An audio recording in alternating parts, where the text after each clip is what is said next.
On va donc évoquer cette lettre donc adressée au Conseil de sécurité des Nations Unies par le gouvernement malien par l'entremise de son ministre des Affaires étrangères Abdoulaye Diop. C'était le 16 août dernier. On prend cet élément avant de nous retrouver pour tenter de comprendre cette fois-là si l'ONU est donc définitivement complice, tout comme la France donc pour l'armement, mais surtout le financement des terroristes au Mali, vu que cette organisation, dit-on, des Nations Unies est désormais sur le banc des accusés. Prenons cet élément avant de nous retrouver nos chers amis Issa Cissé, Issa Diawara depuis Zoom à Bamako.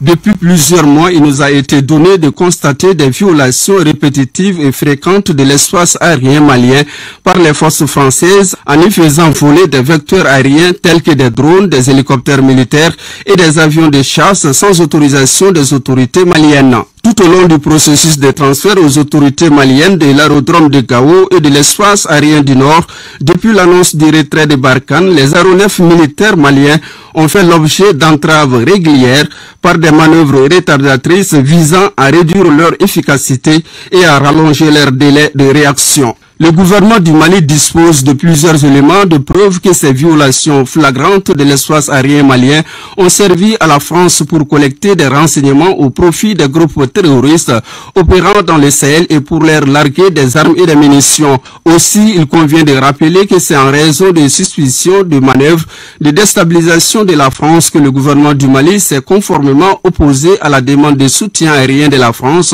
au profit de l'aménagement afin que la France ne se serve pas de la mission onusienne comme prétexte pour mener des opérations subversives visant à fragiliser davantage le Mali et la région du Sahel. Au regard du droit international, le gouvernement du Mali estime que ces actes de la France constituent une agression qui est définie selon la résolution 3314-29 de l'Assemblée générale des Nations Unies du 14 décembre 1974 comme l'emploi de la force armée par un État contre la souveraineté, l'intégrité territoriale ou l'indépendance politique d'un autre État ou toute autre manière incompatible avec la Charte des Nations Unies. Ainsi, le gouvernement du Mali invite le Conseil de sécurité des Nations Unies, garante de la paix et de la sécurité internationale, à œuvrer afin que la République française cesse immédiatement ses actes d'agression contre le Mali. En outre, la France, membre permanent du Conseil de sécurité, devrait se conformer à la légalité internationale en respectant les dispositions pertinentes de la Charte des Nations Unies. En cas de persistance dans cette posture qui porte atteinte à la stabilité et à la sécurité de notre pays, le gouvernement du Mali se réserve le droit de faire usage de la légitime défense conformément à l'article 51 de la Charte des Nations Unies. Merci à vous, très cher monsieur Nathan, pour cet élément qui nous permet de mieux apprécier donc ce fait d'actualité lié au Mali. Issa Diawara, je vous donne la parole autour de ce fait d'actualité. Alors, nous, on veut s'intéresser à un angle bien précis autour de cette affaire-là. On sait qu'on est longuement revenu sur ce fait d'actualité depuis le début de cette semaine, du moins depuis l'annonce de la mise à disposition de cette lettre au sein du Conseil de sécurité des Nations Unies. Mais aujourd'hui, on l'a suivi à l'introduction de ce programme. On avait vite compris au lendemain du 30 juin dernier, du moins pour les plus sceptiques, qu'il y avait un véritable complot international contre l'État du Mali quand le Conseil de sécurité a réussi à renouveler quand même le mandat de la MINUSMA au mépris des... on va dire au mépris de la volonté du peuple malien qui ne voulait plus de cette force sur votre territoire. Alors, en l'état actuel des choses, Issa Diawara, l'ONU qui est désormais sur le banc des accusés, avec la volonté de votre pays d'avoir cette réunion urgente du Conseil de sécurité des Nations Unies, ça va dans tous les sens. Beaucoup se demandent est-ce que cette réunion va avoir lieu, est-ce que l'ONU, le Conseil de sécurité, bien que présidé par un Chinois, va se permettre de convoquer cette réunion urgente, sachant que votre gouvernement a à sa disposition les éléments nécessaires pour exposer aujourd'hui le complot des globalistes, on va le dire, contre votre pays.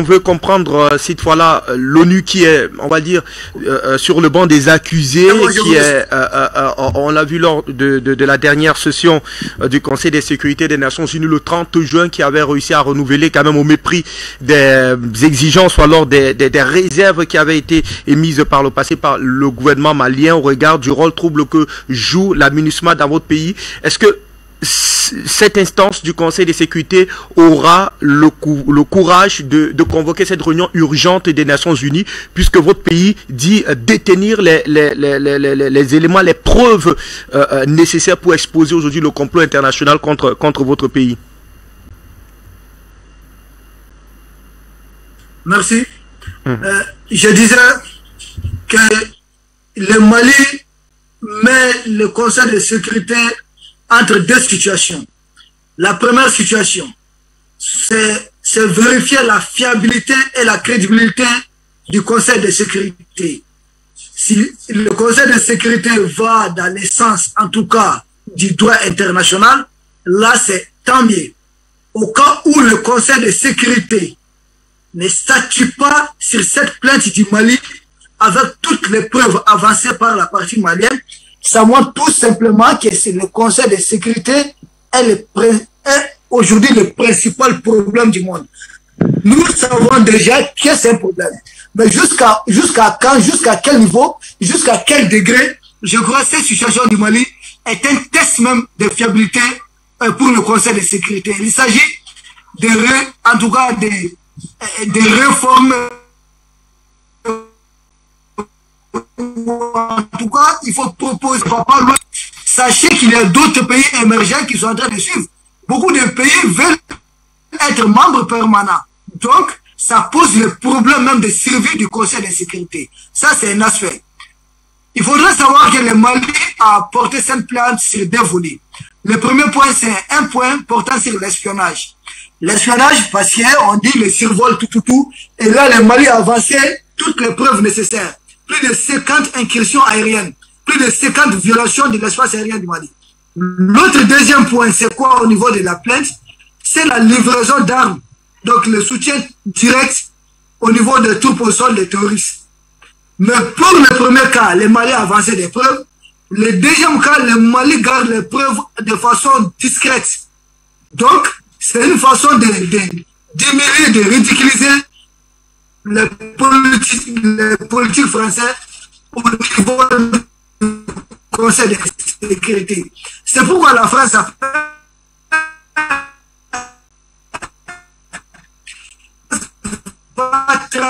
à ce que cette réunion n'ait pas lieu. Ça, c'est une évidence. Et même une résolution contre elle aussi d'un droit de veto. Ce qui va poser même les problèmes au niveau de ces droits de veto. Parce que quand un pays est agressé et qu'un pays a toutes les preuves, est-ce que le droit de veto doit être en mesure de sauver l'incriminé, le criminel, comme le droit de veto, le veto américain sauve régulièrement les crimes israéliens contre les Palestiniens ou autres. C'est de cela qu'il est question. Jusqu'à quand le reste du monde, les autres pays du monde, les autres nations du monde vont accepter, en tout cas, que la France, des pays comme la France, ait le droit de vie et de mort, le droit d'agression, le droit de terroriser, le droit de qui est terroriste sans être inquiété au niveau du Conseil de sécurité de l'ONU. Je pense que cette plainte du Mali n'est pas une plainte ordinaire. Elle n'est pas comme les autres plaintes. C'est une plainte qui pose des sérieux problèmes au niveau du fonctionnement même du Conseil de sécurité de l'ONU. Est-ce qu'il ne faut pas réformer? Ça pose des sérieux problèmes au niveau des mécanismes même du Conseil de sécurité de l'ONU. C'est de cela qu'il est question. Est-ce que le monde doit rester à l'état? Garder des pays qui ont un passé sanglant, des pays qui ont renversé les chefs d'État, des pays qui arment des rebelles, qui fabriquent des rébellions, des pays aujourd'hui qui fabriquent des terroristes, qui arment des terroristes, et contre qui les preuves sont palpables, seront toujours protégés. Est-ce que le reste du monde doit accepter cela? Je pense que non. La Chine a tout intérêt, en tant qu'allié du Mali d'ailleurs, je ne pense pas que la France va intimider la Chine à ce que cette réunion n'ait pas lieu. Parce qu'il suffit, le Mali n'est pas membre, en tout cas, du Conseil de sécurité. Nous savons que beaucoup de pays africains qui y siègent sont les valets des Occidentaux, donc ils ne peuvent pas porter les dossiers du Mali. Mais la Chine ou la Russie pourra porter les dossiers, mais c'est à quoi nous allons en tout cas être heurtés, c'est le droit de veto de la France elle-même. Mais là, le Mali va aller au bout des procédures, parce qu'il y a la Cour internationale de justice. Je pense que le Mali va tapoter, en tout cas va taper à la porte de toutes les institutions internationales pour montrer aux yeux du monde quelle institution est fiable et quelle institution n'est pas, pour montrer aux yeux du monde, encourager le reste du monde à vouloir réformer les institutions de gouvernance mondiale. C'est de cela qu'il est question. Je ne pense pas que le Mali va se limiter à ce niveau. Et d'ailleurs, sachez que le Mali n'est pas seul dans sa démarche. Le Mali a sans doute consulté d'abord ses partenaires. Donc, comprenez que c'est un besoin de réformer même le système de gouvernance mondiale. Et ce sont de nouveaux outils de gouvernance, de nouvelles alliances qui sont en train d'être faites dans ce monde. C'est de cela qu'il est question. Donc, cette plainte du Mali met surtout l'ONU à l'épreuve du jeu. Et surtout, en ce qui concerne la France, cette plainte du Mali, moi, c'est un message clair à la France que le Mali est prêt à passer à la vitesse supérieure au cas où, prochainement, un avion, la France va tenter quoi que ce soit contre le Mali pourrait riposter. Et d'ailleurs, le ministre des Affaires étrangères, le ministère des Affaires étrangères l'a signifié de façon très claire que le Mali va user de ce qu'on appelle la légitime défense dans le cadre, bien sûr, du droit international. Parce que le droit international ne donne mandat à aucun pays d'agresser un autre, ne donne mandat à aucun pays de fabriquer des terroristes, de se replier vers le Niger et à partir du Niger de commencer à envoyer ces terroristes pour en tout cas pour déstabiliser un pays indépendant. C'est de cela qu'il est question. Donc, en conclusion, retenez que c'est une mise en garde pour dire à la France que dorénavant il y a une ligne rouge, et ensuite c'est mettre le Conseil de sécurité même à l'épreuve, en tout cas du contexte actuel, dire que le monde est en train de changer. Le Conseil de sécurité, soit nous allons comprendre que c'est un Conseil de sécurité qui est dépassé, soit c'est un Conseil de sécurité qui vient de se mettre à jour, apprenant bien sûr à compte les préoccupations des pays comme le Mali, et bien sûr en état à mesure d'incriminer la France et d'autres puissances. Parce que ce Conseil de sécurité a été créé, a été mis à pied pour appauvrir, pour piller nous, nos autres pays, mais permettre à l'Occident, permettre aux puissances du monde de rester toujours puissantes. Et à nous pauvres, toujours de nous appauvrir davantage, et que nous continuons de servir du carburant pour ces pays soi-disant développés. Donc, est-ce le Conseil de sécurité est prêt à rester dans ces registres où le Conseil de sécurité est prêt à prendre en compte l'émergence des autres pays et à prendre en compte les déclins de pays comme la France? C'est de cela qu'il est question. Merci. Merci à vous, Issa Diawara, pour cette précision. Je voudrais peut-être, avant que de revenir à vous, Issa Cissé, donner la parole à Patient Parfendom, parce que vous avez posé la problématique de ces institutions internationales qui sont censées dire le droit au profit de qui de droit. J'ai envie de répondre par la rhétorique. L'ONU qui est donc devant, sur les bancs des accusés aujourd'hui, est-ce que elle va, au risque, en tout cas nous tous le savons, nous connaissons pour qui elle roule, est-ce qu'elle aura le courage de convoquer cette réunion urgente du Conseil de sécurité des Nations Unies, sachant que eh bien, le Mali dispose aujourd'hui des éléments accablants contre un État qui contribue, on va dire clairement, à déstabiliser les pays sur le continent africain? Bon, parce qu'accepter de convoquer cette réunion urgente ne va pas mettre en mal aujourd'hui la France, qui est un membre permanent de ce Conseil de sécurité. Donc, on le sait, il faut tout faire pour éviter de mettre en mal, on va dire, ces membres du Conseil de sécurité des Nations Unies. Mais je pense que je comprends très bien mon ami Issa Diawara, mais j'ai l'impression qu'en réalité, il veut tout simplement, par le biais de ce questionnement, mettre davantage en difficulté nos amis. Écoutez-moi, je parle amis en rigolant un peu de ce fameux Conseil de sécurité. C'est quoi le Conseil de sécurité? C'est quoi, il faut le dire à notre spectateur? C'est l'un des instruments de la domination impérialiste sur le monde. C'est tout. Il n'y a rien de... Il ne faut pas rêver.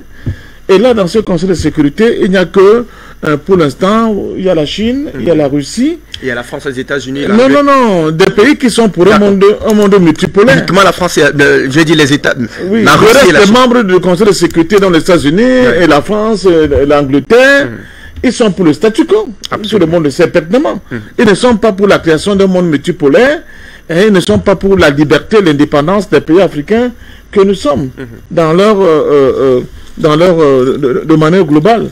Donc, et ils détiennent ce qu'ils appellent les droits de veto. Il n'y aura rien de bon qui peut sortir de ce Conseil de sécurité, sachant pertinemment que les droits de veto seront exercés. Tout à fait. Pour le moins qu'on puisse dire, c'est qu'en réalité, en décidant de porter cette affaire au niveau de cette instance, le Mali veut démontrer à la face du monde, parce que s'il y a un monde politique qui agit, qui peut décider à travers l'ONU et cette instance qu'on appelle le Conseil de sécurité, il y a quand même des peuples du monde, eux qui évoluent, qui voient comment le monde n'est plus ce qui était il y a 50 ans, qui ont de nouvelles exigences, et qui estiment que le monde comme il est dirigé là, depuis la mise sur pied de l'ONU pose problème. On ne peut plus continuer à vivre dans un monde qui subit le diktat justement de cet impérialisme que je ne cesse de citer. Cette dictature de ce monde néolibéral qui refuse de voir des évolutions patentes qui existent au sein des peuples aujourd'hui. Alors on prend ces peuples à témoin en déposant cette requête au niveau de ce Conseil de sécurité. Mais ce n'est pas parce que nous rêvons non, qu'il y a quelque chose d'extraordinaire qui va se produire. Non, pas du tout. Nous ne pensons pas. Mais ce qu'il faut dire, et c'est important, c'est que cette partie de l'humanité, 15% à peu près, qu'on appelle l'Occident, ne peut pas continuer à dominer de manière outrancière le monde. Les tendances lourdes ont été déjà là. Elles sont là. Elles ont été lancées. Elle va continuer de se développer. Nonobstant le fait que pour les autres, il faut qu'on continue d'intimider, de mettre la pression, d'essayer de démontrer qu'ils ont les moyens pour continuer de mettre le monde entier sur de fausses coordines. Mais ce que nous relevons, et ça qui est plus important, c'est le décalage réel qu'il y a entre cette oligarchie au pouvoir en Occident et la réalité du monde aujourd'hui. Ce n'est pas aujourd'hui qu'on se réveille parce que l'opération militaire spéciale de la Russie en Ukraine a mis à nu le bluff qui a toujours été le leur, surtout leur incapacité en réalité de pouvoir continuer à régenter le monde comme le pensait. Et puis, il y a un G7 qui se réunit. Le G7 vote un budget, je crois, de 600 milliards de dollars pour investir sur le continent avec pour mission contrer l'influence russe. Toutes les activités russes sur le continent africain. Tout à l'heure, moi je me fie beaucoup, j'aime pas beaucoup les chiffres. Mais les chiffres que Bertrand a donnés et d'autres réalités qui ont été démontrées par Jonathan. Mais je vais loin. Je dis, les gens disent, oui, l'Allemagne a fait une erreur en pensant qu'il pouvait faire tourner son économie avec des énergies renouvelables dont neuves, parce que c'est une erreur, il fallait rester avec des énergies fossiles. Sauf que la politique des énergies renouvelables n'est pas possible aujourd'hui avec le monde réel qui existe, avec l'industrie telle qu'il est là. C'est des lubies, c'est des rêveries. Si l'Allemagne s'entête à ne pas revenir à la table de négociation avec la Russie, c'est fini. Elle va décrocher. Et si l'économie allemande décroche, c'est toute l'Europe qui va se trouver dans une situation terrible. Donc, le bavardage des journalistes propagandistes dans les médias occidentaux a des limites. La limite, c'est la réalité du terrain. On ne peut pas faire fonctionner les industries occidentales aujourd'hui sans ces énergies fossiles que sont le pétrole et le gaz. C'est impossible. C'est impossible. On a vu avec les éoliennes, les limites des éoliennes. Tout à fait. On voit maintenant même des retours, n'est-ce pas, à des trucs avec le charbon à gaz. On peut donc vraiment se poser la question, mais le monde voit. Si eux ne voient pas ça, nous, le monde voit. À quoi sert dans le COP 21, le COP 100, le COP 1000, le COP 1 million? Ça sert donc à quoi? Puisqu'ils étaient censés préserver évidemment, qu'ils étaient comme des principaux défenseurs de la planète. Ouais. Et on voit par leur myopie politique et leur refus de revoir qu'il y a un monde qui est en pleine mutation, qu'est-ce qu'ils font? Ils cassent tout ça. Et ils reviennent à des énergies très polluantes, comme c'est le cas de charbon. Ouais. Ça veut dire que ces gens-là, et c'est là que c'est ça où c'est important. Ils se foutent purement ce qui est important, ce sont leurs intérêts. Absolument. Parce que la création d'un monde multipolaire va rebattre totalement les cartes et va mettre à mal leurs intérêts. Ils pensent, la France dit, on dit oui, tout le monde, les pays occidentaux seront en difficulté sauf la France. Pourquoi? La France compte sur quoi? Elle compte tout simplement sur ces centrales nucléaires. Mais ces centrales nucléaires, ça fonctionne avec quoi? Ah, vous comprenez dans le problème du Niger. Areva qui est muté, qui est devenu quoi, je sais pas, Urano, je sais pas quoi là maintenant. Vous voyez? Donc c'est surtout, c'est toujours et encore sur l'Afrique qu'on veut s'adosser pour aller mener la bataille contre la Russie, contre la Chine et contre tout le monde. La bêtise de l'Occident, c'est de créer des synergies et des solidarités qui, même si elles étaient des choses qui devaient être pensées, aujourd'hui sont j'allais dire des exigences. Le rapprochement entre la Russie et la Chine aujourd'hui, elle est là. La visite de Mme Pelosi à Taïwan, c'était quoi? Des gens qui disent, oui, on va continuer, on a encore voté là. M. Biden a encore voté maintenant, a encore voté, je crois, hier ou avant-hier, des millions de dollars qu'il faudra encore donner à la Russie. C'est pour faire quoi? Puisqu'on vous dit déjà qu'à l'Ukraine, le temps pour moi, au niveau de l'Ukraine, vous manquez même déjà de soldats. Les gens ne veulent plus se battre.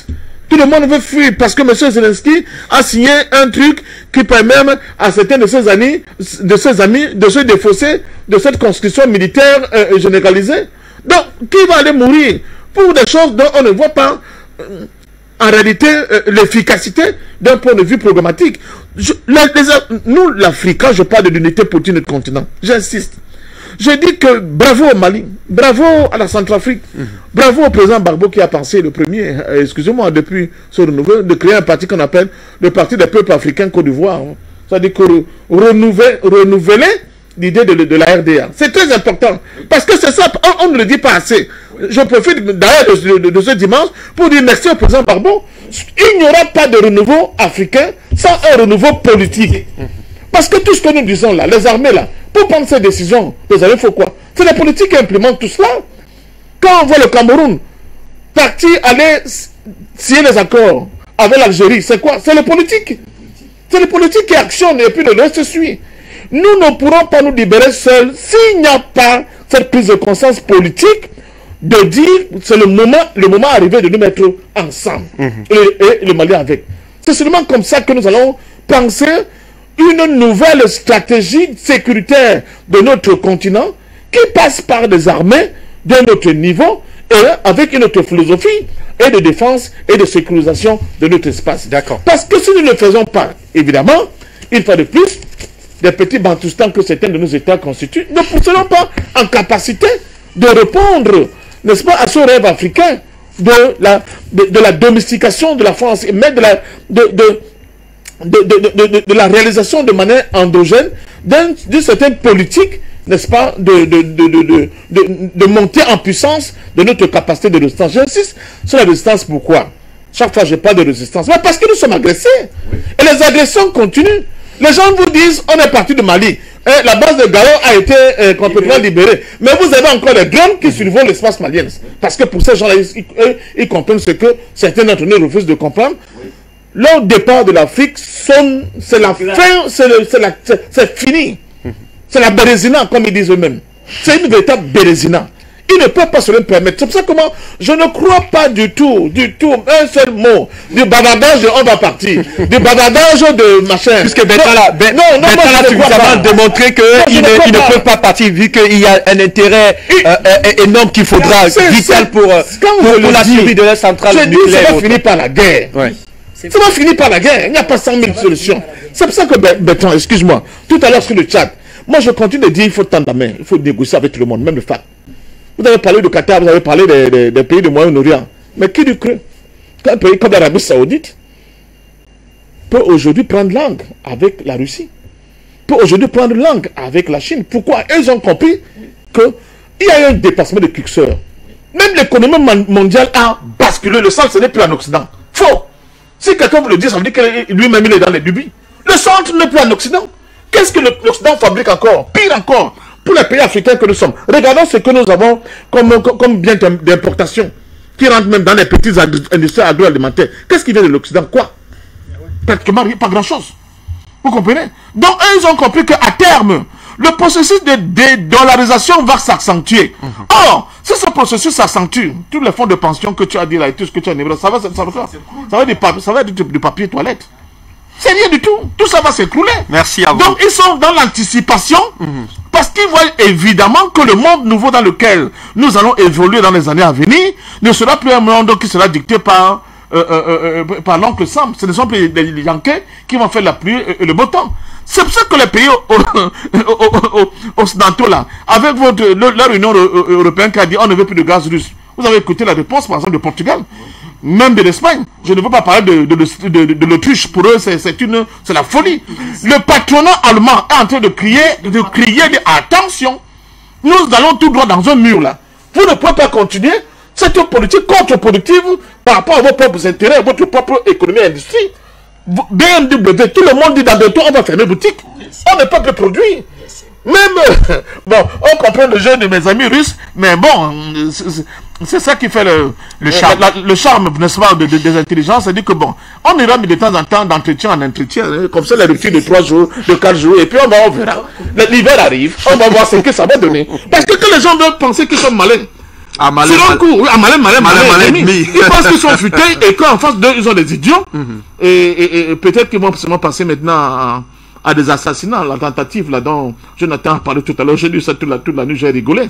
Bon, donc, honnêtement, pour nous les Africains, le temps est arrivé de comprendre que la diversification des partenariats, ce n'est pas seulement une question de j'aime ou bien j'aime pas. C'est que le monde réel, c'est comme ça qu'il est aujourd'hui. Si vous voulez, par exemple, régler la question, je l'ai dit sur votre plateau, de la possibilité d'avoir les logements sociaux à bas prix pour un grand nombre, pour nos pays là qui sont encore sur la dictature de cette monnaie nazie qu'on appelle le franc CFA, vous allez le faire avec qui? La seule puissance émergente aujourd'hui qui a fait ses preuves là-dessus, c'est l'Iran, qui a démontré avec le Venezuela de M. Maduro. En un temps record, ils ont construit des millions de logements sociaux et ils ont comment dire ça, ils ont fait éclater la bulle, n'est-ce pas, dans ce domaine de logement et foncière au Venezuela. Les autres ne vont pas le permettre. Même votre petite pénétrante de Douala, pénétrante Est, jusqu'aujourd'hui on continue de batifouler là. Parce qu'on dit, ah, vous avez l'argent, c'est pour faire quoi? Non, pour finir à travers la pénétrante. Il n'y a pas, on me donne des miettes. Et bon, vous, les fonctionnaires, nos amis, certains mettent encore dans la poche et puis il n'y aura plus de pénétrante. La question de la CEMAC et de la CAC ne peut pas être une question opérante si on ne règle pas la question de la monnaie. C'est impossible. On ne peut pas. C'est-à-dire que nous sommes dans le bavardage, on est plus en fini. C'est pour ça que je dis quand on soutient le Mali, et là je crois que mes prédécesseurs ont été extrêmement pointus là-dessus, ce n'est pas parce que nous n'aimons pas la France, mais parce que l'exemple malien va créer l'effet domino en Afrique. Et il va donner des raisons d'espérer pour les peuples africains, mais surtout le courage qu'il faut à ceux qui continuent d'hésiter pour dire que si le Mali l'a fait, mais pourquoi pas nous? Vous comprenez? C'est très important. Et surtout, va jeter un autre regard de d'autres acteurs du monde sur d'autres continents. Ah! Enfin, ce continent se réveille. Vous savez pourquoi beaucoup de gens ne mettent pas en Afrique? Parce qu'ils ont l'impression que pour l'instant, on ne se réveille pas. Tout le monde, les Chinois, même, ils disent que mais comment ces gens-là peuvent être dans cet espace avec autant de richesses et ils continuent d'hésiter. Ils hésitent pourquoi? Le monde, lui, va à une vitesse, c'est clair, on n'hésite pas.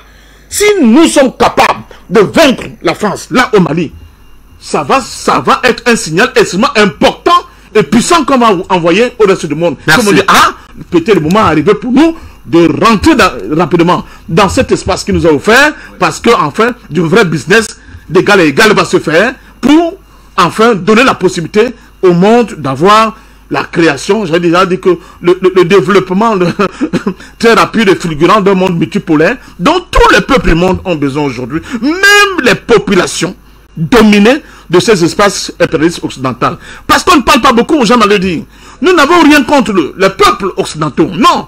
Nous avons un problème avec leur élite politique.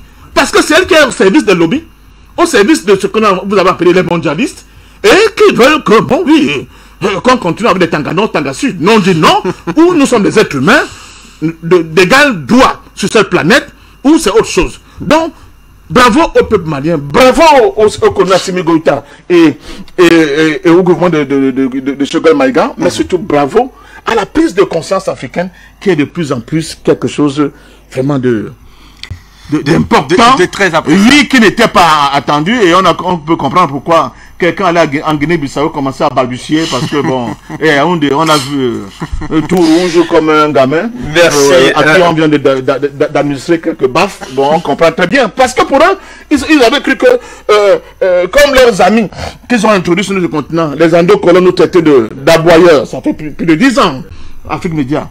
Mais aujourd'hui, les aboyeurs sont devenus ceux qui orientent et qui montent la voie. Merci à vous, patient parfait. Mais vous avez d'ailleurs si bien montré cette voie depuis plusieurs années avec votre contribution grâce au magistère de la parole. Merci à vous, très cher monsieur Issa Cissé. Je vous donne la parole.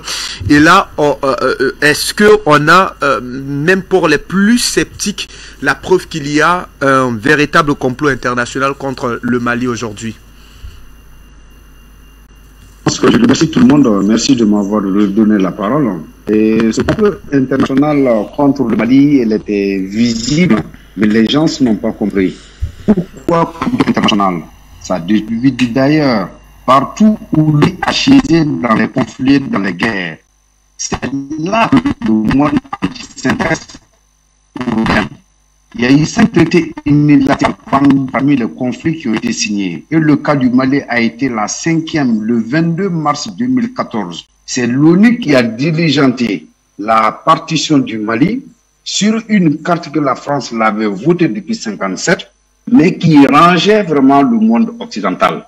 Donc, ces venus-là, ils ont signé ce traité unilatéral pour dire que le MNLA a pris le Mali et que le Mali doit signer le cessez-le-feu unilatéral et donner raison à ça.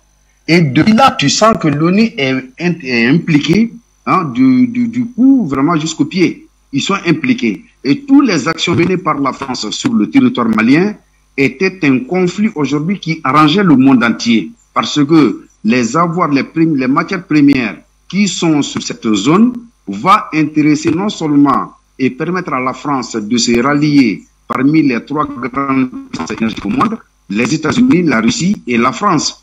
Et d'où les États-Unis ont intérêt que la France pousse leurs pions au sein du Sahel, parce que avec cette mission, la France va toujours garder cette autonomie et qui sera vraiment une puissance pour son influence par rapport aux Russes.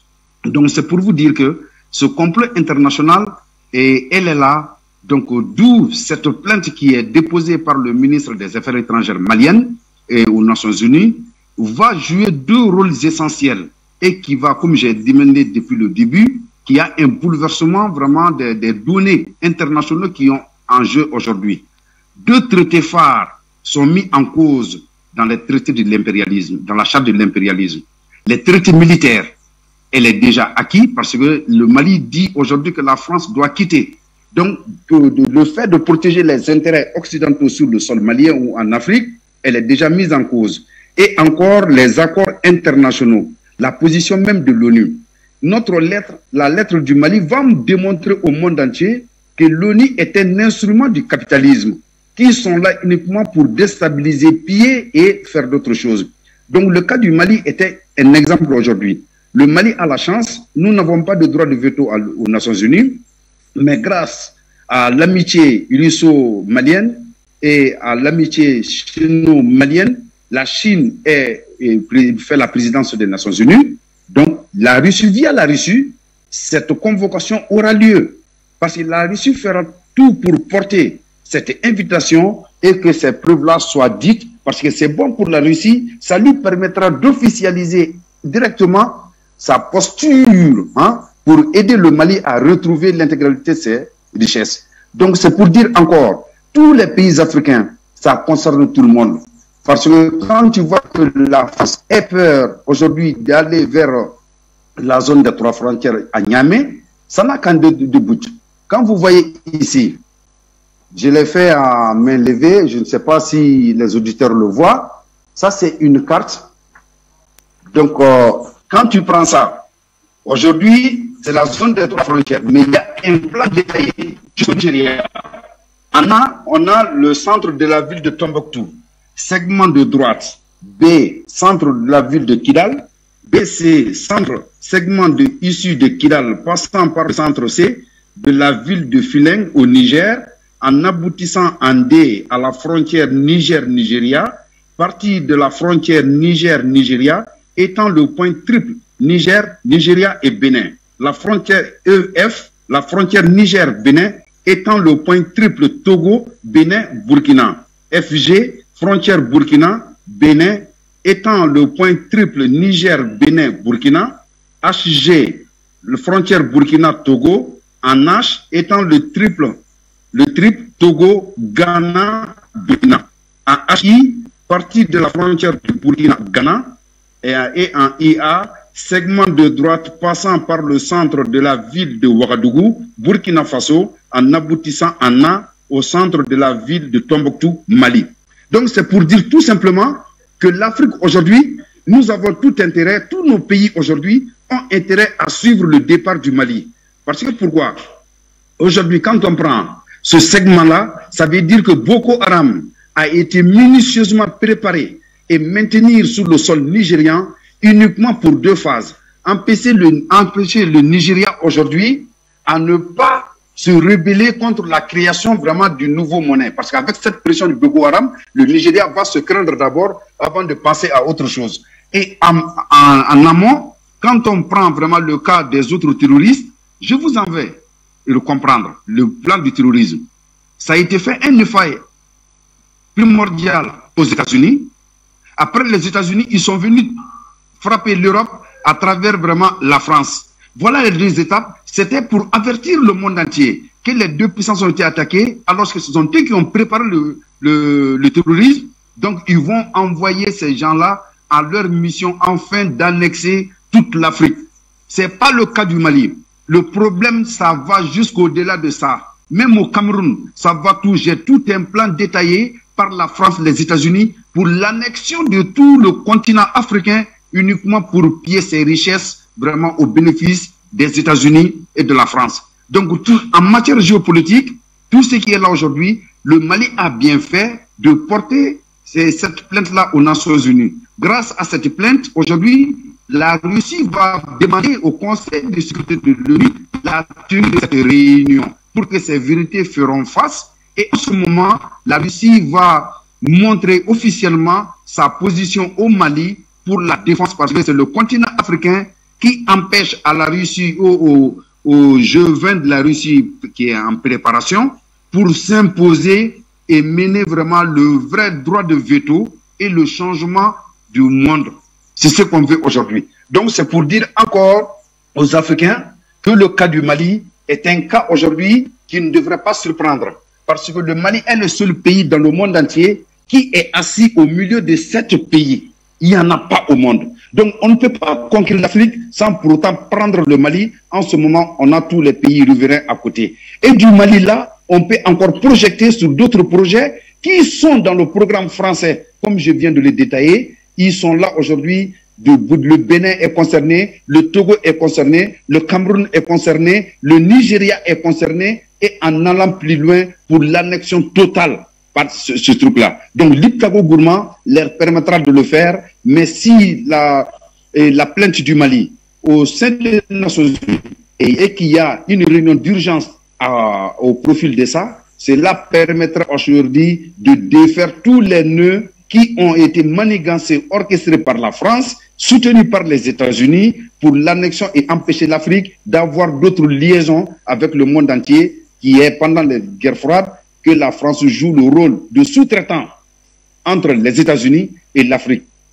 Et regardez bien, ce ne sont que les candidats français qui sont toujours à la tête de l'FMI. Pourquoi? Cela doit être interpellant pour les Africains. Parce que la France, c'est lui qui prend l'argent, il donne en nos pays pour prendre les matières premières et le revendre vraiment à l'Europe. Donc c'est pour dire qu'aujourd'hui, Et je m'arrête là aujourd'hui, il y a beaucoup d'intervenants. Donc, pour dire qu'il y a tout un panoplie organisé non seulement par les États-Unis et accompagné par la France pour qu'aujourd'hui les choses peuvent aller très loin et très très loin vraiment dans ce cadre-là. Mais nous avons des jeunes qui ont la tête sur les épaules, qui sont capables et qui ont montré leur envie de montrer au reste de l'Afrique que nous n'avons pas intérêt que ce soulèvement s'échoue. Donc donnons-nous la main, le peuple africain. Et grâce à Afrique Média aujourd'hui, nous sommes une chaîne qui permet de dire la vérité au peuple africain. C'est une chaîne qui fait l'éveil de conscience de la jeunesse africaine. Au lieu de rester se papoter, au lieu de rester de désigner l'Afrique comme du néant, ce sont ces mêmes occidentaux qui décrivent l'Afrique à un monde vraiment très dépassé. Mais ces Africains sont prêts aujourd'hui à se prendre. Merci à vous, très cher Issa Cissé. Maître Janvier Momo, je vous donne la parole, puisque je voudrais, à côté des craintes qu'on a suivies de part et d'autre sur ce plateau, sur ce que cette plainte ne prospère pas au sein du Conseil de sécurité des Nations Unies, ou alors que cette réunion d'urgence n'ait pas lieu, quand on connaît quand même ce que cela pourrait avoir comme conséquences sur la France, mais surtout sur le complot international contre le Mali. Quelle est la portée d'une plainte, fut-elle historique comme celle du Mali au sein du Conseil de sécurité des Nations Unies? La portée de la plainte du Mali est à la fois diplomatique et juridique. Sur le plan diplomatique, le Mali vient de supplanter le plaignant naturel, le requérant naturel des États africains au Conseil des Nations qu'est l'ONU. C'est la première portée et c'est la première victoire. Que la France se voit supplantée dans son droit arrogé. C'est un droit que la France s'est arrogé. C'est-à-dire, personne ne lui a donné de façon ouverte et de façon légale ce droit de représenter les États africains au Conseil des Nations. Sur le plan juridique, le simple fait de saisir, c'est-à-dire de déposer cette requête et d'avoir la décharge de cette requête déposée, c'est une autre victoire. Pourquoi? Nous n'avons pas besoin d'une résolution suite à cette requête. Et il y aura une résolution. Je dis bien, nous n'avons pas besoin d'avoir une résolution suite à la requête, mais il y aura quand même une résolution. Pourquoi nous n'avons pas besoin? Le Mali, et je salue les juristes maliens, il n'y a pas que les militaires au Mali, des militaires capables de tenir face à n'importe quelle menace subversive, mais il y a aussi et surtout des grands juristes au Mali. Qu'est-ce que le Mali veut par cette plainte? Premièrement, elle veut qu'on définisse l'objet de sa plainte, parce que le Mali parle d'agression, la violation de l'espace surjacent du territoire malien par des aéronefs étrangers est en soi une violation. Non seulement une violation, mais une agression. Alors, le Mali demande par cette plainte, M. Jonathan Batengen, que la définition du terme agression soit appliquée dans le cas d'espèce.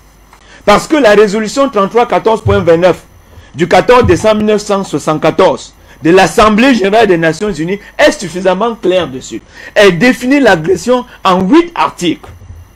Et le Mali est en plein dans le sujet. Quand le Mali demande que les Nations Unies, le Conseil de sécurité, se saisisse de sa plainte et donne la quintessence de ce qu'on appelle l'agression.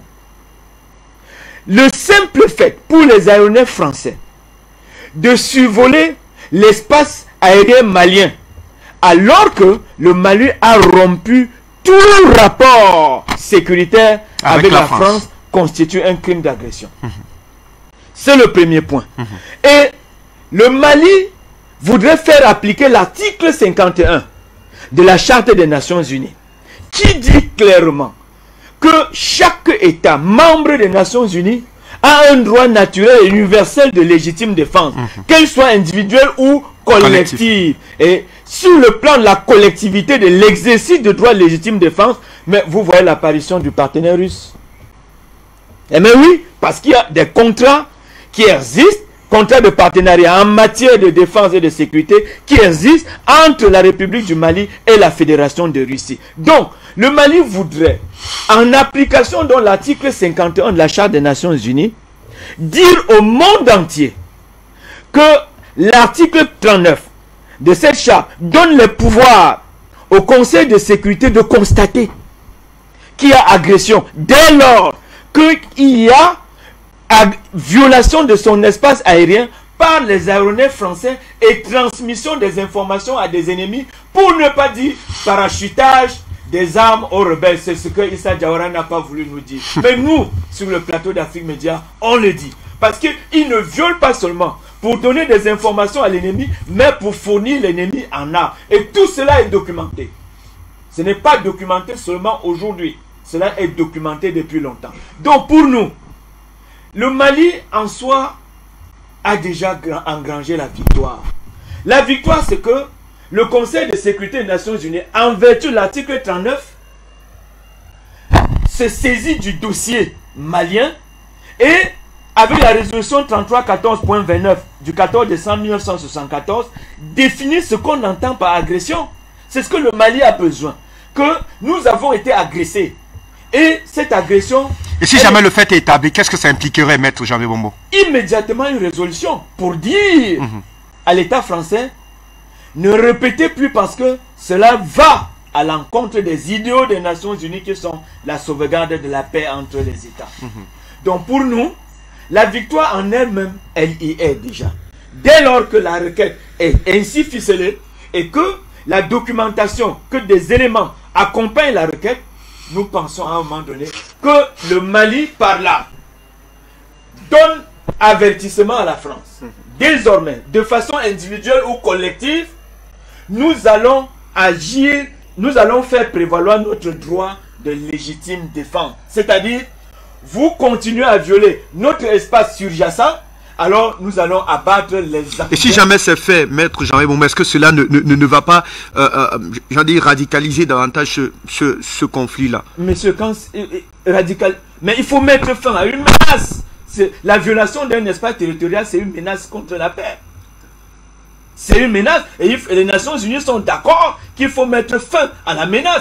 C'est l'application de l'article. Mais c'est toi africain. Est-ce que c'est... Quel État africain? Ça peut être vu autrement, Maître Janvier Mombo? Non. Aux Nations Unies, les États sont égaux. Ce n'est pas parce qu'ils ont créé une cellule terroriste qu'ils appellent droit de veto au Conseil de sécurité. Moi, j'appelle ça la cellule terroriste. Parce qu'en réalité, la charte est claire. Toutes les nations se valent aux Nations Unies. Tous les États indépendants se valent. Alors, il n'y a pas de droit, il n'y a pas de question.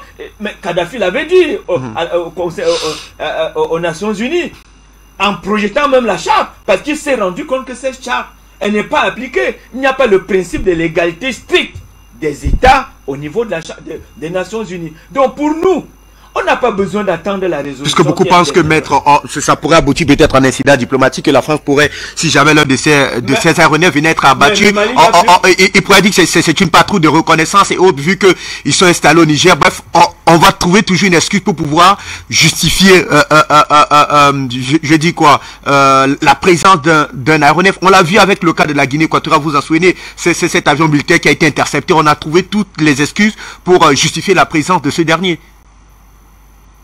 Le Mali n'a pas besoin, le Mali n'a pas peur d'incidents diplomatiques. Puisqu'ils ont renvoyé, ils ont déclaré l'ambassade de France persona non grata. Ils peuvent encore avoir peur de quoi? Mais c'est, vous parlez du cas de la Guinée équatoriale, mais nous avons demandé sur le plateau d'Afrique Média que cet avion ne soit pas, que cet aéronef ne soit pas restitué, parce que le panafricanisme n'a pas n'est pas dans la conception des États mous. Il faut pouvoir mettre en œuvre la souveraineté et l'indépendance des États. Mais le Mali n'a plus peur des incidents diplomatiques. Il y en a à profusion. C'est peut-être la France elle-même qui a peur des incidents diplomatiques, parce que pour preuve, l'ambassadeur malien en poste reste en poste à Paris jusqu'au jour d'aujourd'hui. Nous attendions la réciprocité qui n'a pas été appliquée. Donc pour nous, c'est une grande victoire cette requête. puisqu'elle contient tous les éléments que nous, les juristes, nous avons besoin. La requête est bien adressée, c'est-à-dire elle saisit, elle est adressée là où il doit être. En vertu de l'article 39, le Conseil de sécurité est obligé de se saisir de la requête du Mali. En se saisissant de la requête du Mali, elle est obligée de définir ce que le Mali entend par agression. Il est documenté que l'espace surjacent du territoire malien a été violé par des aéronefs français. Quand on parle de violation de l'espace, ça veut dire on les a trouvés en territoire malien n'ayant pas l'autorisation d'entrer dans le territoire malien, quel que soit ce qu'ils avaient à faire. Alors, s'ils n'ont pas reçu d'autorisation, cela veut dire que leur présence, elle est suspicieuse. Et comme c'est documenté, qu'ils sont non seulement violé l'espace territorial malien, mais aussi communiqué avec les ennemis du Mali, parachuter des armes dans des zones où se trouvent les djihadistes qui sèment la terreur et qui déstabilisent le Mali. Pour nous, Monsieur Ndoum, c'est une victoire. D'accord. Merci à vous, maître Janvier Momo. Vous êtes la voix par excellence, en tout cas, des questions de droit pour nous donner toute la clairvoyance autour de ce fait d'actualité. Alors, Bertrand Tatinda, vous avez pris assez de notes à ce sujet et je voudrais simplement vous écouter puisque on a une victoire, peut-être une victoire d'étape, mais c'est une victoire tout de même qu'il faudra considéré dans ce processus de libération des peuples africains. Jamais quand même on a eu un pays africain qui a eu autant d'auteurs pour mettre en mal aujourd'hui une position d'un pays, qu'il soit occidental ou même américain, ce qui laisse quand même croire aujourd'hui que le Mali a réussi à s'élever véritablement au concert des nations. Et la même question, je vous la repose. Quelle est la portée de cette lettre du Mali au sein du Conseil de sécurité des Nations Unies, du point de vue géopolitique? Ça revient à ce que j'avais dit et qui était la conclusion du grand frère Parfendom, de savoir que le Mali peut susciter en nous même une sorte de réveil. Moi, je ne savais pas qu'un pays africain pouvait demander une réunion du genre du Conseil de sécurité. Oui. Je suis honnête. Je ne savais pas. C'était l'exclusivité. Même quand il y avait des problèmes politiques africains de la France. Toutes les résolutions qui avaient été prises pour la crise ivoirienne, c'est la France qui demandait la réunion d'urgence du Conseil de sécurité. Oui. Moi, je ne savais pas qu'un pays... Mais c'est là... Mais tu m'apprends que tous les pays se valent. Donc, ça veut dire que même le Sao Tomé et Principe peut demander une réunion... Moi, je ne le savais pas. Bien sûr. Vous voyez, un représentant attitré. Voilà, qui était la France. Auprès de 15 pays. Oui. Vous aviez un problème même interne sur le plan politique. La France demandait une réunion d'urgence du Conseil de sécurité. Vous voyez jusqu'où ça permet de prendre conscience, de savoir que même cette ONU que nous ne considérons plus, qui n'existe plus pour nous, qui est... Quelqu'un a parlé de... Jonathan, c'est toi qui parlais de... l'ONU, tu qualifiais l'ONU d'une aristocratie, d'une cellule terroriste. Mais des États africains, un État africain prenne la France et obtient une résolution du Conseil de sécurité. Mais l'accusation est grave. Armes, renseigne au pluriel, les groupes terroristes. Pourquoi ça ne peut pas nous intéresser, nous, le Cameroun? Renseigne les groupes terroristes, c'est-à-dire, il n'y a pas le nom d'un groupe terroriste, mais le Cameroun, le Tchad, la région du lac Tchad est fortement attaquée par un groupe terroriste qui peut être inclus dans les groupes terroristes. Oui. Donc, celui qui arme les groupes terroristes, pourquoi il ne peut pas armer le groupe terroriste qui ensanglante l'Afrique centrale? Mais, c'est-à-dire, comme on dit, le Mali veut mettre le secret dehors. Je vais même plus loin. L'Union africaine n'a pas intérêt à ce que la réunion là se tienne, que le Mali... on convoque cette histoire. Parce que c'est l'Union africaine qui, par son poids, devait être derrière le Mali et dire, mais nous, cette histoire au Conseil de sécurité. Vous avez entendu l'Union africaine parler? Le président de l'Union africaine ne parle pas. Monsieur Moussa Faki ne parle pas. Personne. Dans le Mali, tout seul, c'est-à-dire à son corps défendant malien, c'est-à-dire prêt à accepter toutes les représailles. Et il y aura les représailles. Toutes les représailles. Le Mali décide de convoquer une réunion au Conseil de sécurité. Si les mondialistes sont horreurs de quelque chose, c'est, comment on va dire, de la bravade. Les bravés. C'est pour ça que M. Biden considère qu'une victoire de Poutine en Ukraine, c'est la fin des mondialistes. Donc il vote chaque année, c'est 700 millions de dollars, cher aîné. Hier, il a fait voter encore 700 millions de dollars.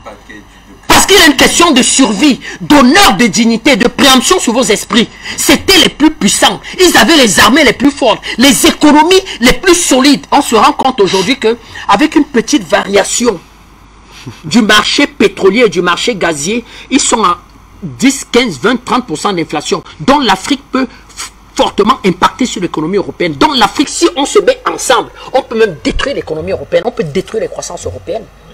C'était les grands pieds d'argile.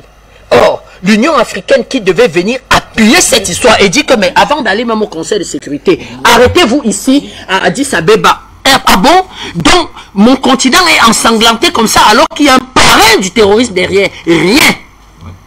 Donc, cette histoire-ci, moi, j'ai comme l'impression que vraiment, l'Union africaine même n'a pas intérêt dans cette histoire-ci. La deuxième des choses, c'est que le Mali veut par là aussi, au-delà des explications brillantes juridiques, chasser la MINUSMA. Parce que ça, comment vous faites un débat là, sans poser la question de la MINUSMA au Mali? Et si vous posez la question de la MINUSMA au Mali, vous ne posez pas la question de la MINUSCO. Et en Centrafrique, de la MINUSCA. Donc, bravo Maliens! Donc, la réunion d'urgence là, c'est aussi un débat sur les forces d'interposition onusiennes. Puisque dans les résolutions françaises, il est dit que la France et la MINUSMA doivent soutenir les accords d'Alger. Mais la France peut vous dire que moi, dois sécuriser les accords d'Alger. La France peut vous dire que je survole les territoires, je suis au service de la MINUSMA pour sécuriser les accords d'Alger. C'est ce que la France va vous répondre. Que, mais vous parlez de quoi là? Je n'agresse rien. C'est mon rôle. Je le fais. Et c'est ce qu'elle répondra. Et dans la résolution, et la Russie même, et la Chine avait expliqué que mais cette résolution-ci contient des situations compliquées et même des germes de la souveraineté malienne. Comment vous pouvez faire voter une résolution qui institue une force d'interposition et intégrer dedans les problèmes de politique intérieure du Mali? Donc la France est là. Tant qu'il y a la MINUSMA là, la France survolera le territoire. La France, c'est qu'elle compte sur Washington. Elle n'a pas d'armée. Donc, si on abat un avion, elle va courir à l'OTAN. Et vous savez que l'OTAN a ce qu'ils appellent l'entraide. Donc, la France va estimer que le Mali a attaqué un pays de l'OTAN. Donc, ça fait que l'OTAN arrivé, Washington va arriver avec l'armada. Voilà ce que la France veut. On veut redorer le blason de l'OTAN qui est archi humilié en Ukraine. Donc, il faut une guerre pour terroriser. Et comme l'Afrique, c'est le continent où on devra aller chercher. Je vous ai cité les matières premières. Donc, il faut terroriser les Africains. Ils commencent à s'émanciper. Ils veulent s'émanciper. Donc, créons un incident. Ne soyez même pas surpris que c'est Washington qui demande aux avions maliens survoler cette histoire. Donc, c'est une question juridique importante, une question géopolitique importante. Parce que ce débat, l'ouverture des débats au Conseil de sécurité posera clairement la question des forces onusiennes en Afrique. Vous chassez la France, vous laissez la MINUSMA. Vous avez chassé quelqu'un. La MINUSMA, c'est qui? Ce n'est pas la France. Le patron militaire de la MINUSMA, ce n'est pas un général français. Le porte-parole. C'est même la France qui a amené même la résolution pour reconduire la MINUSMA. Qui viennent avec la requête. Et tu sais quand est-ce qu'il y a la prochaine résolution? Le 6 juin 2023. Voilà. Et Paris, ne soyez pas surpris que Paris reconduit. Donc la MINUSMA, là, c'est l'affaire de Paris. Donc, tant qu'il y a la MINUSMA, là, Paris au Mali, chasser l'ambassadeur de France, mais lui, il est couché à Paris, il se fout. C'est pour ça que nous avons questionné la présence de la MINUSMA. Et c'est pour ça que, à la limite même, une des obéissances des positions, des orientations et même la stratégie militaire de la MINUSMA sur le terrain doit être considérée même aussi comme une agression. La MINUSMA ne doit pouvoir fonctionner qu'après autorisation de l'état-major malien et sous contrôle de l'état-major malien. J'ai même envie de dire que la MINUSMA doit être sous commandement malien, de fait. En temps normal. En temps normal. Donc, si vous ne réglez pas ces problèmes, et c'est ce débat-là qui va ouvrir ces questions. Ça va rouvrir ces questions. Donc, la France, soyez-en sûrs qu'ils vont éviter, parce qu'un débat là, vraiment, ça sera très compliqué. À ce niveau-là, le droit de veto peut jouer, ça va se passer à quel... Oh, il y aura droit de veto, il y aura même double droit de veto. Washington, la Grande-Bretagne, il y a trois veto. Il y aura même trois droits de veto, et donc on n'a pas de chance que... C'est pour ça que nous disons que la requête en soi... est une victoire. C'est une victoire. C'est une grosse victoire. Mais nous devons pousser la requête avancée. On doit pousser la requête avancée. Merci. Parce qu'il faut ce débat. Oui. Fabrice, vous ne serez pas intéressé que ce débat s'ouvre? Tout à fait. On aurait souhaité, du moins nous souhaitons avoir ces débats-là et voir comment est-ce que la partie malienne va présenter cette preuve retenue contre les agissements terroristes de la France au Sahel de manière générale, mais de manière plus précise sur le sol malien. Alors, Jonathan Matengele, nous vous écoutons également autour de cette question-là. Aujourd'hui, nous avons, du moins les uns et les autres, essayé d'établir de fait la responsabilité de l'ONU aujourd'hui dans cette complicité qui est bien entretenue par la France, dont le rôle est, si on s'en tient au communiqué du ministre Abdoulaye Diop, d'armer, de financer, d'entretenir, mais surtout de protéger aujourd'hui les terroristes du côté du Mali. Quand on l'a dit, quand on a écouté, quand on a ces déclarations venant d'une autorité assez hautement placée comme le ministre des Affaires étrangères, M. Abdoulaye Diop, il est précis, plus que clair aujourd'hui que l'ONU, la France et toutes ces institutions internationales ont un complot contre le Mali. Un complot international existe effectivement contre le Mali. Le complot international n'a pas été ourdi en 2020 ou bien en 2019. Le complot international contre le Mali a été ficelé du point de vue de ce qu'on appelle le droit international aujourd'hui, qui est en fait une invention états-unienne, parce que ça faisait partie des points à l'ordre du jour pour la création de la Société des Nations, les 14 points de Woodrow Wilson. Il disait: pour que l'ordre international soit régi par un élément impersonnel, une règle qui permette à tous les acteurs de s'y reconnaître et de se conformer, donc d'obéir sans forcément utiliser la force, il faut créer un ordre juridique international. C'est ce qu'on a appelé le droit international. Donc, le droit international venait consacrer les travaux de 1884-1885, qui sont la reconnaissance d'un rapport de force, d'une configuration du rapport de force. Il faut un peu comprendre la scène. Au début du 19e siècle, l'Angleterre est triomphante. L'Angleterre, par l'industrialisation, se retrouve comme étant le leader de l'Europe et le leader mondial du capitalisme. À la moitié du 19e siècle, l'Allemagne réussit à supplanter l'Angleterre sur beaucoup de domaines. L'industrie allemande devient l'industrie la plus performante d'Europe. Et l'Allemagne donc commence à avoir des velléités également sur les territoires hors du continent européen. C'est comme ça que les Allemands vont coloniser très tardivement les territoires en Afrique, mais aussi ailleurs. Donc quand les Allemands vont vouloir montrer aux Anglais que eux aussi existent, ils disent aux Anglais: on va recommencer le partage. Et ce partage-là, on va s'entendre sur les règles.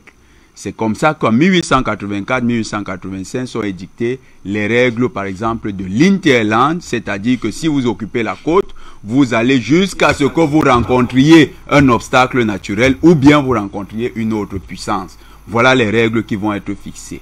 Ces règles-là ne vont pas stopper les velléités, parce qu'il y a aussi des grandes batailles qui vont se poursuivre.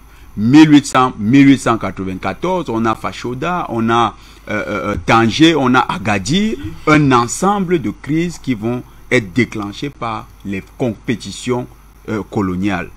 C'est ce complot contre le Mali qui avait été ourdi depuis. C'est lui qui est en pleine réalisation. Nous sommes dans le déroulement d'une histoire longue, pas d'une histoire courte. Les Maliens actuellement sont en train de faire un renversement, un tsunami du point de vue diplomatique. Comme l'a expliqué la redoutable analyse de Maître Momo tout à l'heure, c'est le plaignant naturel, du moins le plaignant arrogé, qui aujourd'hui se retrouve à la barre des accusés. Celui qui hier portait toutes les plaintes du continent africain, on vient aussi avec une plainte en disant: c'est lui le vrai problème même. Depuis là, on discute de nos problèmes et voici le problème. C'est le coursier là, c'est lui. Et la France, de ce point de vue-là, diplomatiquement, va perdre. Pourquoi? Nous allons expliquer à deux volets. La première explication, c'est que le document, la plainte sera ventilée à l'ensemble des 16 membres du Conseil de sécurité. Dans la réunion, parce que les procédures parlementaires veulent que, avant de mettre un point, d'inscrire un point à l'ordre du jour, lors de la réunion formelle, il y ait des assises informelles, c'est les assises préparatoires, et lors de ces assises, on étudie les différentes questions qui sont proposées par les pays pour les inscrire dans l'agenda final. Donc, le dossier malien sera discuté en off, entre les différents pays. Ça veut dire que les 16 pays du Conseil de sécurité vont tous recevoir un papier où il y aura la plainte du Mali. Ces pays vont voir les éléments documentés. Mais ce n'est pas la plainte que nous avons là qu'ils auront. Hein. Ils auront un mémoire. Avec des éléments. Ils auront un mémoire. Et dans ce mémoire, il y a des éléments avec des photographies. Tout sera bien documenté. Les alliés, parce que nous ne devons pas aussi oublier une chose. Le monde répond quand Bismarck, c'est lui qui avait convoqué la conférence, quand il convoque la conférence, c'est parce qu'il avait pris un ascendant sur l'Angleterre. C'est la même chose qui se reproduit dans l'ordre international états-unien. L'ordre international états-unien au sein de ce qu'on appelle le système des Nations Unies répond à une configuration des rapports de force. C'est-à-dire que les alliés du bloc des libéraux mondialistes ne vont jamais lire le mémoire du Mali avec en tête que c'est un mémoire recevable. Ils vont lire le mémoire avec l'idée biaisée que le Mali est instrumentalisé par la Russie pour attaquer la France, et ils vont mettre le mémoire de côté. De même, par contre, les pays qui ont envie d'y voir clair, et certains pays, surtout les pays arabes qui avaient donné beaucoup de crédit à la France, ce sera par contre là-bas la grande désillusion pour la France. Parce que ces pays-là vont découvrir en fait le vrai comportement de la France sur les territoires africains. Vous savez, si l'occasion fait le larron. Eh bien, hier, vous aviez des pays comme le Liban qui très facilement, lorsqu'il s'agissait d'ouvrir les portes à la France du fait d'une histoire particulière, vont commencer à comprendre que la France, ce qu'ils nous font ici, dans le Moyen-Orient, cette même France pratique cela chez les Africains. Non, Jonathan, très belle démonstration, s'il te plaît. Mais ne tombe pas dans la naïveté. Ces gens-là savent ce qui se passe chez nous. Attends, mon papa. Ces gens-là savent ce qui se passe chez nous. Tu as une très belle analyse. Mais ne la conclue pas avec une vision naïve des relations dans le monde. Le Liban, c'est quoi? C'est quoi le Liban? C'est une fabrication française. Et alors, il n'y a pas de politique au Liban qui ira à l'encontre des intérêts de la France sur notre continent. Il ne faut pas rêver. Non, tout ça s'il vous plaît, ne rêvons pas. Tout ça viendra. Il y a une chose qui va se passer. Au niveau international, ces documents-là qui sont utilisés, ces éléments documentés, beaucoup de pays vont s'en servir. Pourquoi? Beaucoup de pays. Pourquoi? Parce que jusqu'à présent, l'aura de la France a tenu à ce que la France n'avait pas ce type de dossier au niveau des Nations Unies. C'est dire quoi? On peut tous exister ici et que parmi nous, il y a des criminels. Vous êtes réputé être un homme sérieux tant qu'il n'existe pas une preuve de votre criminalité. Le jour où la preuve tombe, même si nous soupçonnions que vous étiez un criminel, le regard change. Dans le franc CFA, c'est un soupçon. Les pays qui sont là-bas ne le savent pas. Hein. Soyez lucide, hein? Vous êtes dans un combat qui est mortel. Hein? Si vous êtes dans un combat mortel, il ne faut pas rentrer dans les démonstrations des intellectuels occidentaux qui font croire que nous n'étions pas au courant, c'est maintenant le document qu'on est au courant. Non, s'il vous plaît, s'il vous plaît. Je le dis parce que c'est un fils que j'aime beaucoup. Je ne veux pas qu'il tombe dans les égarements des amphithéâtres des professeurs d'université. Nous sommes ici dans un monde réel. Le monde réel est violent. Il est violent. Il n'est pas dans les histoires que, oui, c'est enfin qu'on a compris.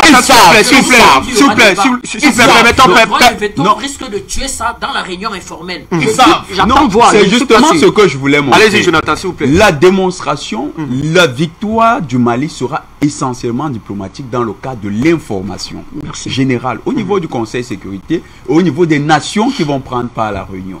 C'est-à-dire tout le monde saura qu'il y a une plainte contre la France qui a été portée ici à notre niveau. Et la Chine qui va tout faire avec la Russie pour tirer le plus grand bénéfice va davantage faire traîner les débats sur la question. Bien sûr. Question de davantage discuter. Ça va indisposer l'ambassadeur de France qui certainement va protester et finalement sera obligé avec l'ambassadeur de Grande-Bretagne ou bien le représentant des États-Unis de bloquer le dossier avec leur droit de veto. Parce que le droit de veto, c'est une disposition aristocratique. Regardez d'ailleurs comment est-ce qu'ils ont structuré le monde à cette époque. Il y avait les nations industrialisées, il y avait les pays en développement et puis il y avait le tiers-monde. C'était une disposition tertiaire qui répondait à la même structure que la société occidentale.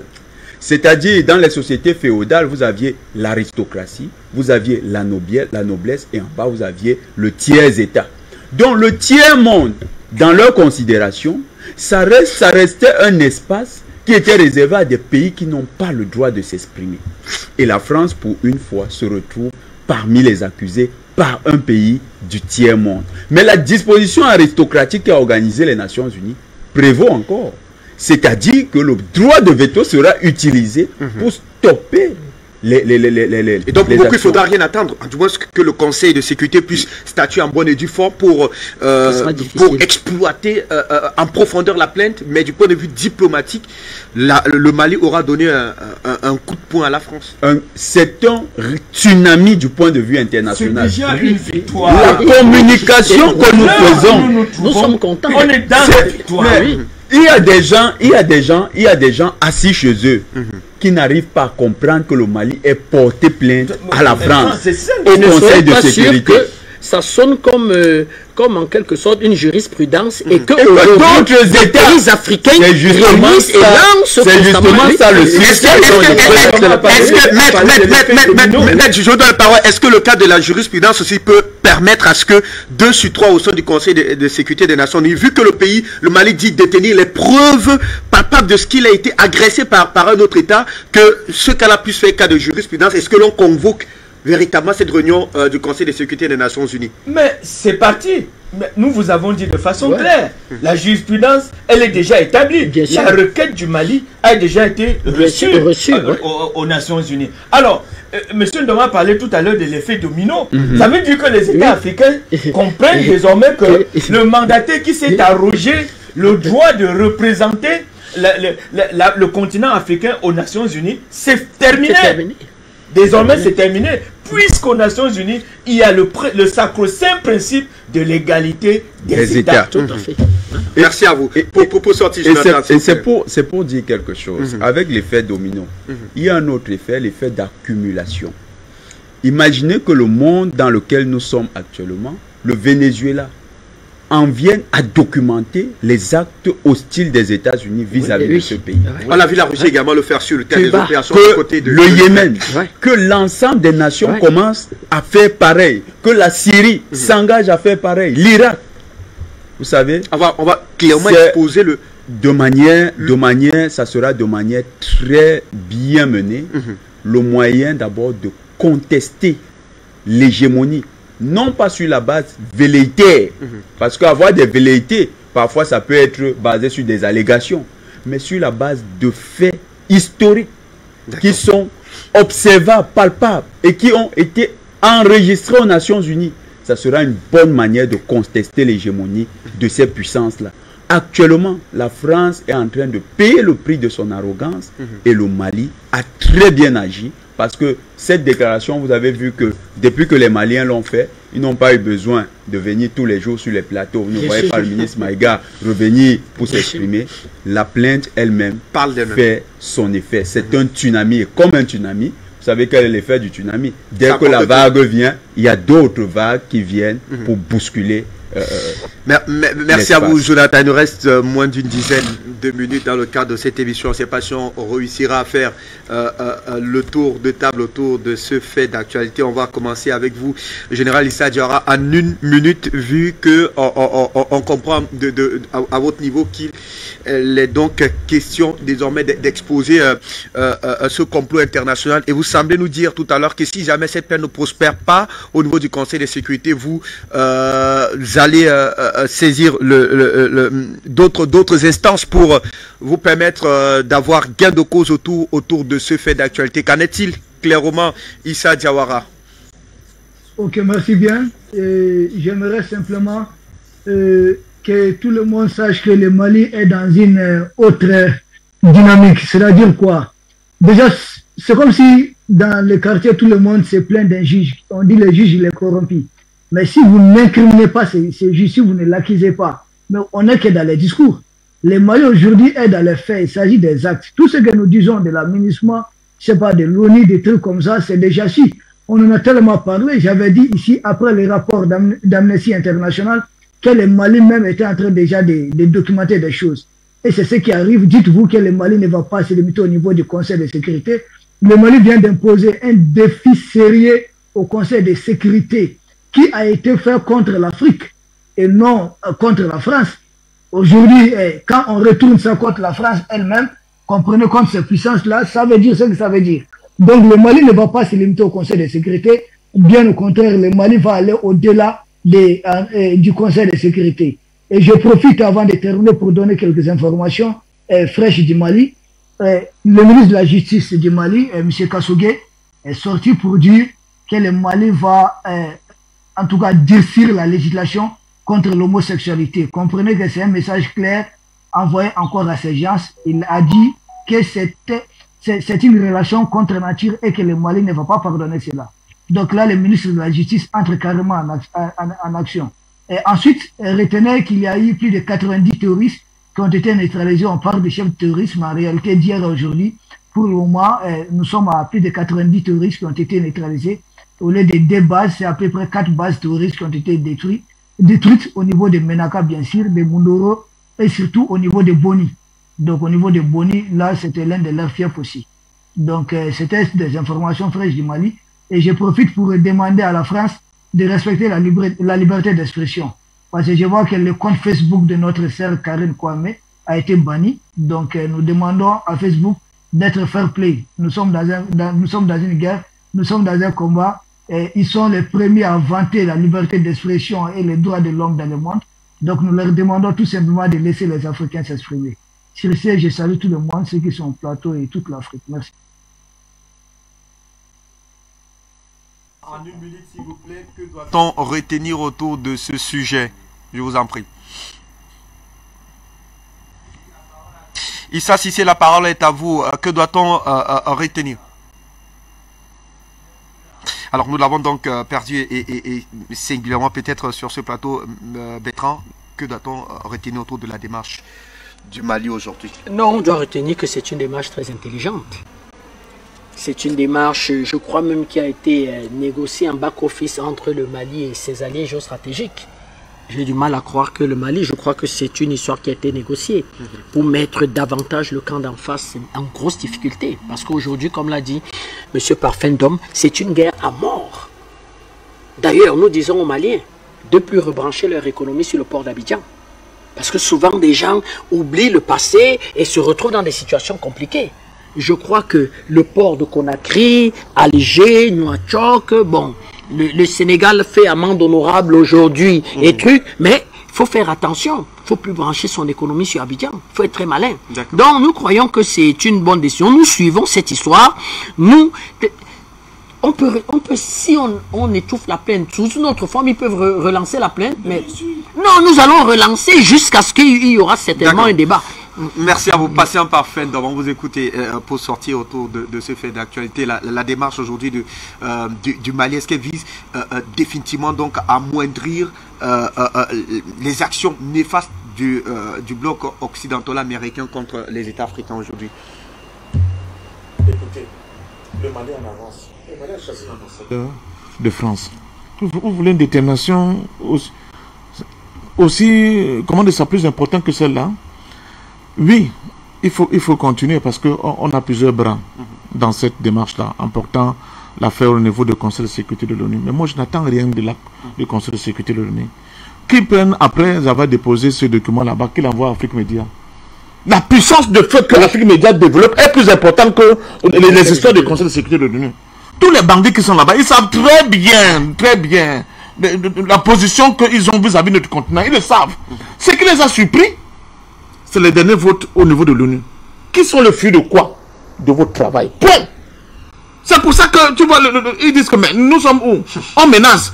Les gens qui n'ont pas voté dans notre direction, ils seront punis. Ceux qui ont soutenu la Russie. Ils votent des milliards maintenant pour venir contrer la Chine et la Russie sur le continent africain. Parce que c'est des gens qui vivent sur une planète qui n'est pas la nôtre.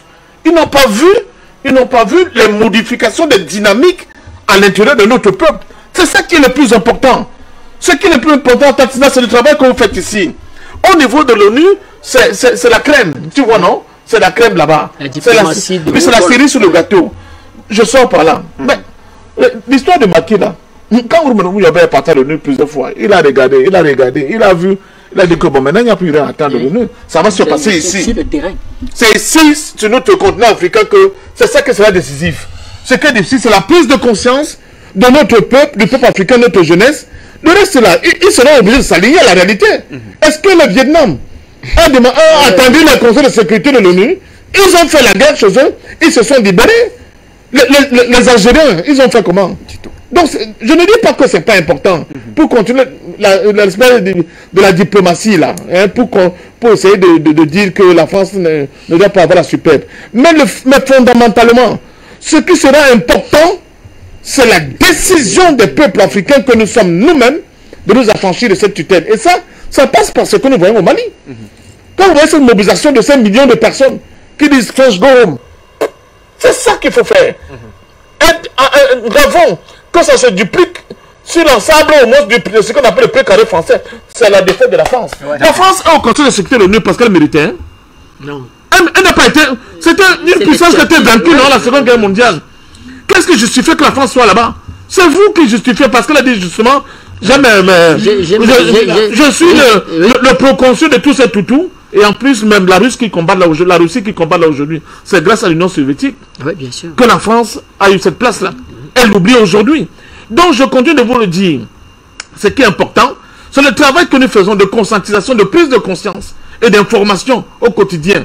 Parce que plus les dynamiques sociales, les dynamiques politiques, les dynamiques géopolitiques à notre continent vont se trouver modifiées dans le sens de notre prise en main de notre destin, les histoires de Conseil de sécurité, même l'ONU là, on va balayer tout simplement venu. Merci. Donc ne faisons pas l'erreur. Quand on fait dans l'analyse, des très bonnes analyses, surtout quand je dis notre espoir, c'est Jonathan aujourd'hui parce que nous, dans bientôt, on nous passe les témoins. Mais il ne faut pas qu'il commence à faire les débats qu'on voit dans certains espaces là, occidentaux. Merci. Qui dit qu'on le Conseil de sécurité à le Conseil. Qu'est-ce que c'est le Conseil de sécurité? Vous-même regardez même dans la question ukrainienne, souvent la position de votre Conseil de sécurité. L'affaire de Boucha. Vous n'avez pas vu votre Conseil de sécurité? C'était quoi?